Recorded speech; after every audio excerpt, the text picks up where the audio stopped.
to send the Thunder home. Lillard, long-range three.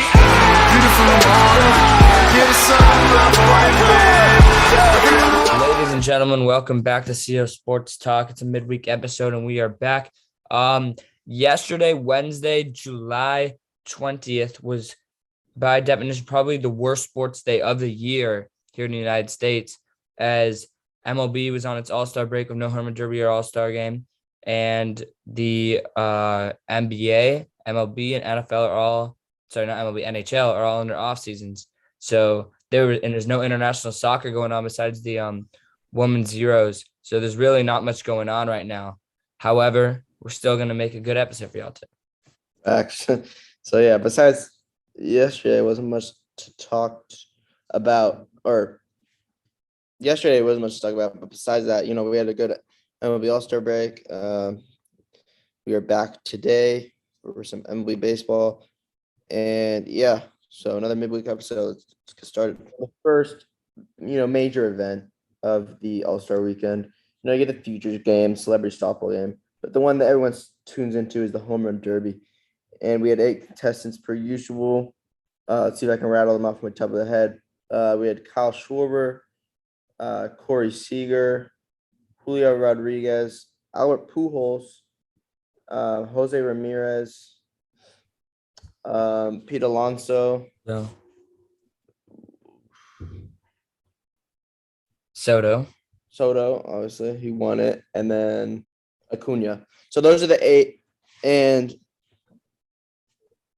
Julio Rodriguez, J-Rod, got up to a massive start, 32 in the first round to take down Corey Seager, and Julio is the 6th seed. This kid's only 21 years old. He's such a bright future.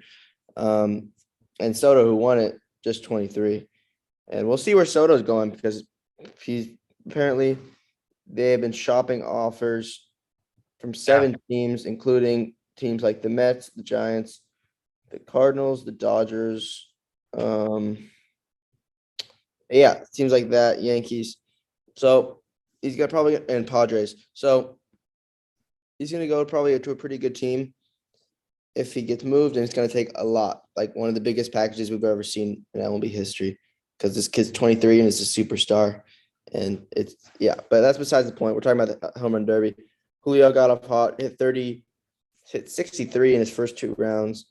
And I saw a stat that was like Julio Rodriguez home runs in the derby was like 80 something, and Juan Soto won it with like 50 something. But it's all about timing, and Julio wasn't that good in the last round. At the same time, Soto often went second, so he just needed to hit walk-off home runs and didn't need to, because when you go first, like Julio often was, you try to go as many as possible. But if you just need to beat a certain score, then you just beat it and you walk off. So I think it's take that with a grain of salt. But yeah, how do you feel about that? Do you think they should change the format? Or you think it's good as it is? Yeah, it's a weird derby because you can kind of get screwed sometimes. They definitely changed it, but I kind of like the match play. I think it's better like this. Yeah. Yeah, but I thought it was a solid derby. Soto won. That's good I think it's good for the MLB that they're having these stars actually compete in the derby, because let's think about the NBA when they have the dunk contest. There's no stars it's all like a young star it's got worse years after years. It's really bad right now. But I think the derby's kind of been very solid lately. We had Acuna, we had Soto, Pete Alonso, a ton of stars that competed this year. Young stars too. We have Vlad Guerrero a few years ago, Judge a few years ago, John Carlos. So the home run derby's in good hands. So I thought it was a solid derby.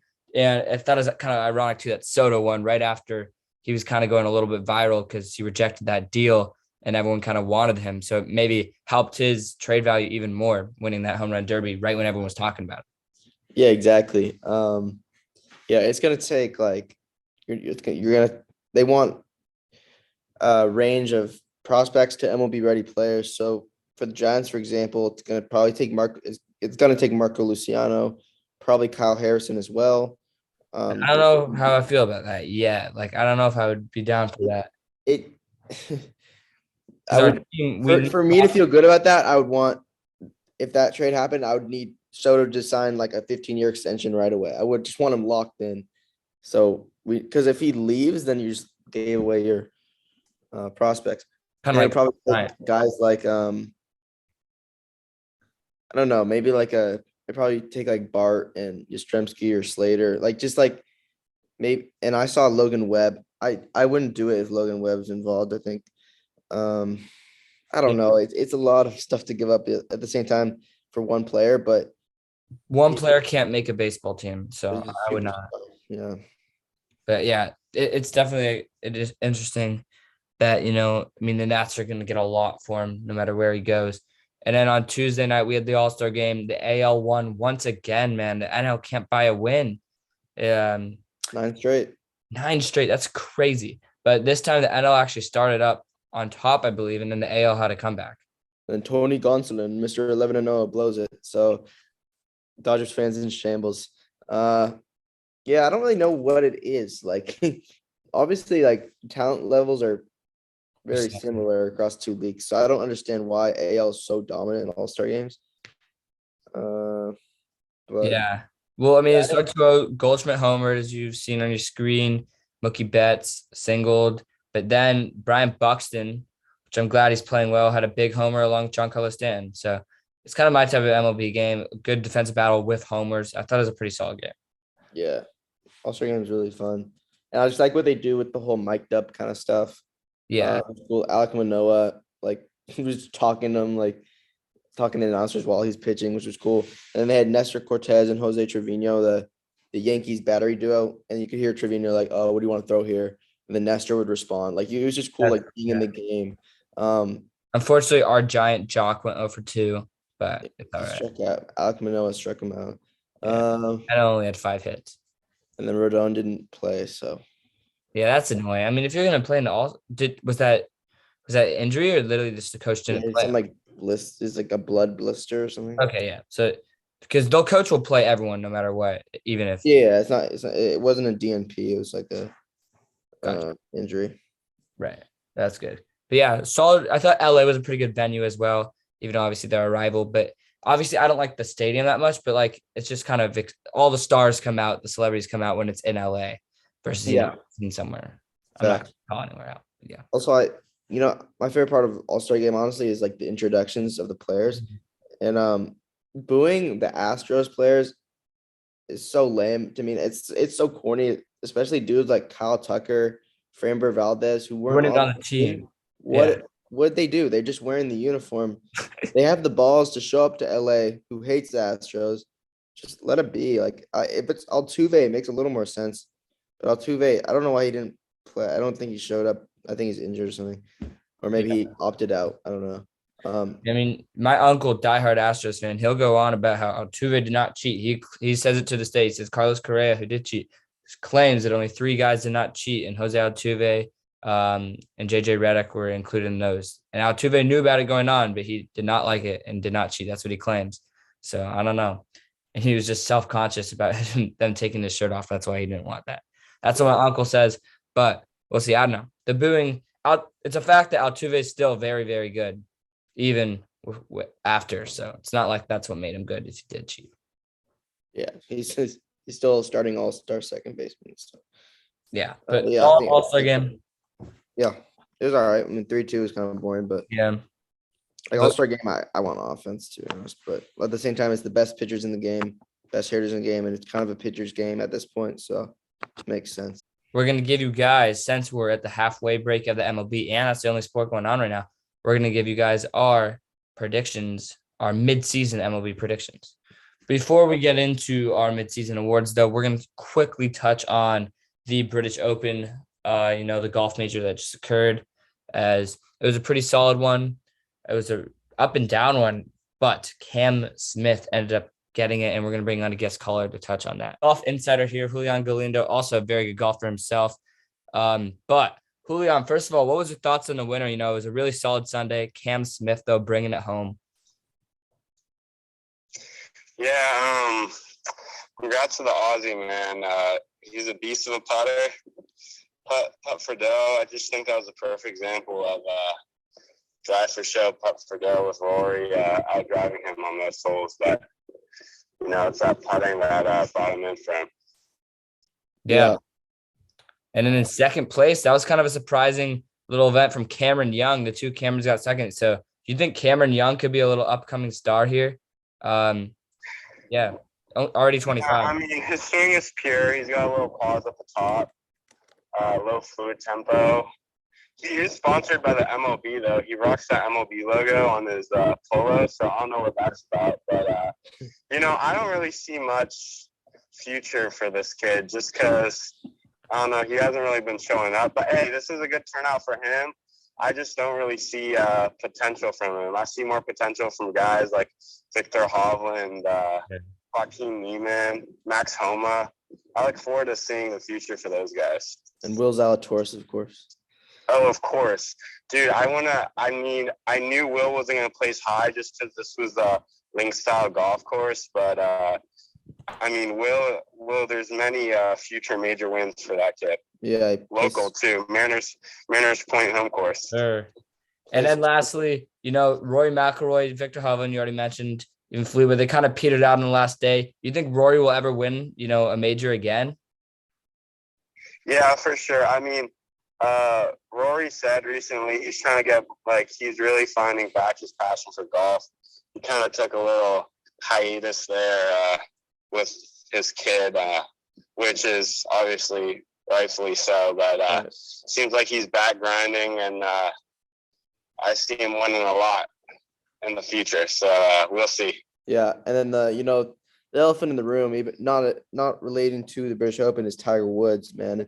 We've talked about this a little bit, but do you think Tiger should just, hang up the putter, or do you think he should he should come back out? I mean, I know obviously he's not the same player.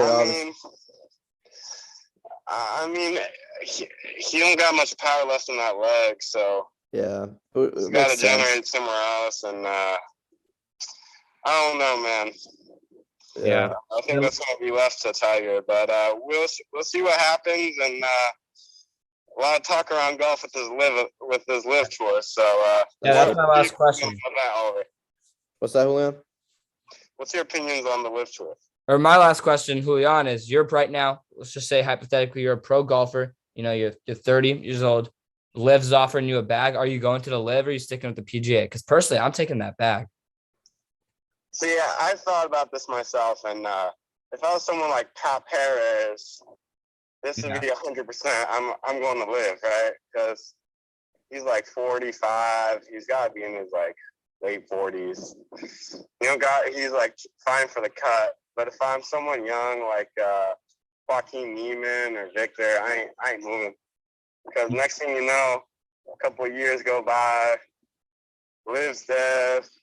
They ain't welcoming live players back. I don't know, man. That's too risky for me. But hey, if I'm 30, like Brooksy, yeah, hey, Brooksy's injuries are killing him, man. So I don't know what's going on with him. I'd take the bag, but yeah, I don't know. What would you do? Take that bag, of course, but I actually like that perspective. If you're young, got to stay. I mean, obviously you can play in the majors if you're in live, but you're right. It may die eventually down. But dude, they make so much money, so I don't know. But yeah, that's interesting. Thanks for having me on, boys. Yeah, appreciate it. Long overdue, man. So thank you. Continue to live golf talk in the future. We will. Yeah. All right. So here's if the playoff started today. Yankees 1 seed, Astros 2 seed.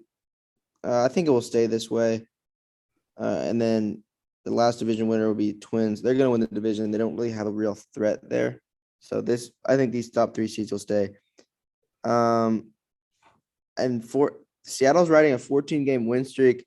So they've moved into the 5 seed. And I don't know if they're going to lose that anytime soon, the way they're playing. But maybe it's 14 straight, right? Yeah.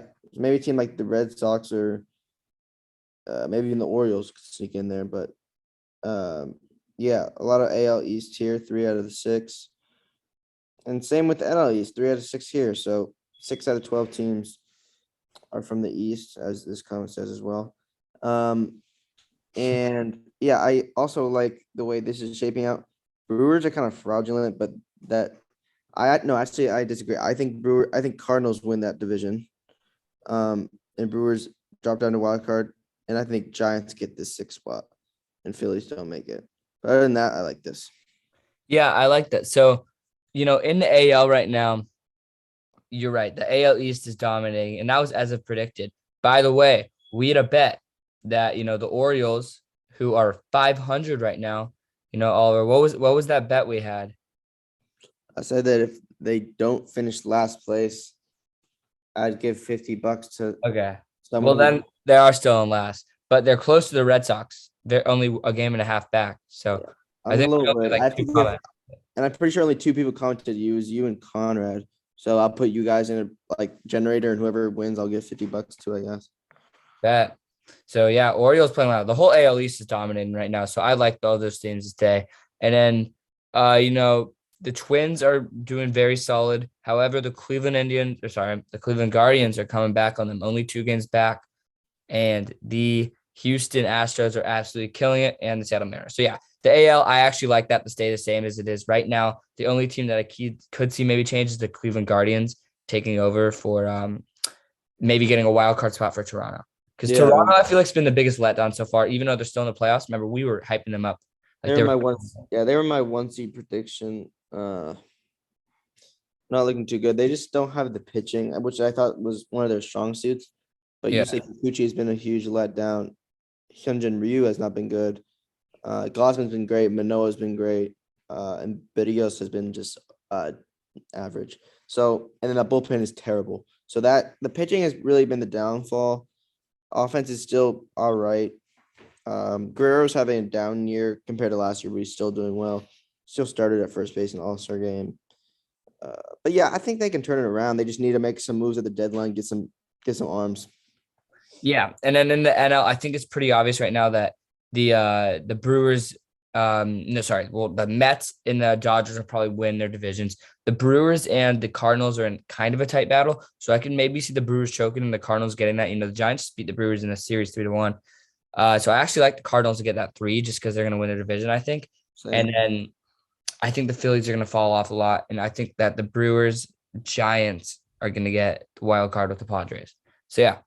That's what I would have to say. And then let's go into some predictions of what is your NLCS and ALCS and then World Series right now and winner.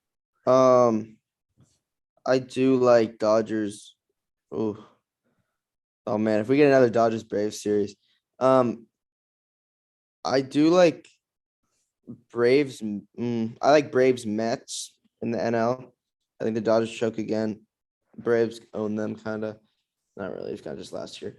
And then I like the Mets winning that. I like the Mets going to the World Series. That's just fun. And I like the Astros, Yankees, and then the Astros winning. So Astros go back to the World Series. And I think the Astros are the best team in the league, in my opinion. The Yankees are good. I just don't think they have the offense. Like a sustainable offense. Like you have Matt Carpenter just going off. So yeah. I like Astros winning the World Series over the Mets. I like a Subway Series World Series. I think that the Yankees are, playing better than they have in past years in this regular season. I think they're going to stay with their consistency, play the Astros and beat them in the ALCS. And then I like Mets versus Padres in the NLCS. I think the Padres are a bit better this year. The Drays are going to cup it up. And then I think they will lose to the Mets. I like Subway Series. Yankees win the World Series. I normally don't go with the Yankees, but I'm going with that right now.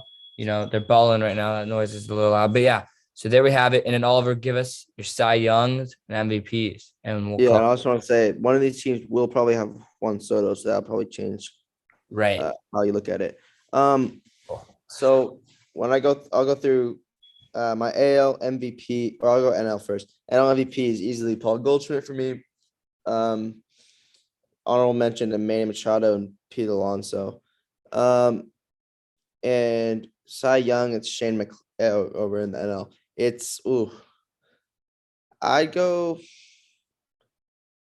think I'd go Corbin Burns again. Back-to-back Cy Young. He's just been dominant. And Rookie of the Year is tough in the NL. It was kind of on track to be Mackenzie Gore for the Padres, but he kind of slowed down. Like Jack Sawinski has a shot. I think Juan Yepes has a shot, I think. Oh no, it's sorry. It's Spencer Strider. He didn't come to my mind. But the pitcher for the Atlanta Braves, Spencer Strider, sick mustache. Probably Michael Harris's teammate will be the runner-up. I totally forgot about them. And yeah, Spencer Strider just throws gas and he's been really good. And then yeah, those are the three NL ones, right? And then my AL MVP, it was Judge for a while, but I think it's Ohtani again.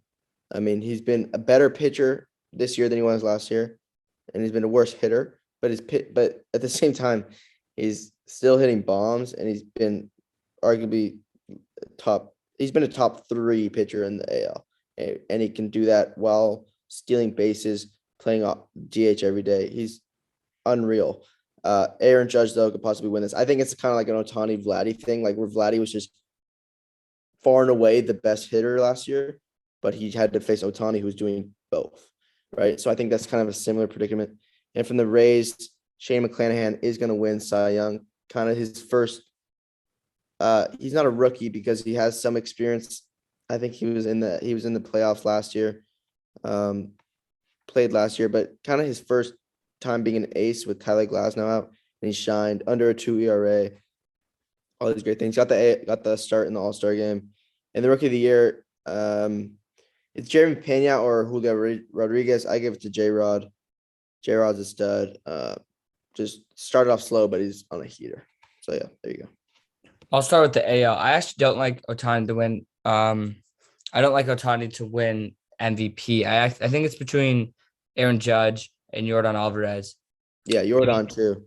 Yeah, but I like Judge just because, I mean, he's killing up the homers. If he can keep it up, stay somewhat consistent, I think he'll win it. And then I would give Cy Young to either Ohtani or, because he's killing heavier on the pitching side here, or, I mean, Justin Verlander has been very solid for the Astros. Yeah. Best earned run average in the MLB over that Rays guy. He's 1.89, and also the most wins in MLB. So I'm going to go Verlander. And then Rookie of the Year, J-Rod. We saw what he did in the home run derby. I think he's your Rookie of the Year. And then we're going to switch over to the NL. No brainer. Paul Goldschmidt, 330 average. Easy question. However, at NL, Cy Young, I still like Max Fried to win that over Corbin Burns. And then NL Rookie of the Year, I like Luis Gonzalez. So also shout out Carlos Rodon and Logan Webb. They can make a run at that Cy Young too. Yeah, and if you look at the quality starts rankings, it makes it so interesting. I know Oliver said Corbin Burns, I believe, right, for NL Cy Young. Quality starts, Max Fried's at 14, Corbin Burns is at 14, Logan Webb's at 14. They're all tied for 3. So that's maybe a 3-way race right now. Yeah, that's sick. All right, thank you guys for watching another episode. This is all MLB plus a little golf, and shout out Julian for coming in. I think this is the first time on the show, which is crazy because he's been subscribed for a long time and knows a lot about golf. So yeah, I'm going to England tonight. So I'm bringing my computer. We'll still have an episode out. We'll just have to record like my 9, his 1 or something like that. Yeah. So we'll see you guys next week with another one. All right. Bye.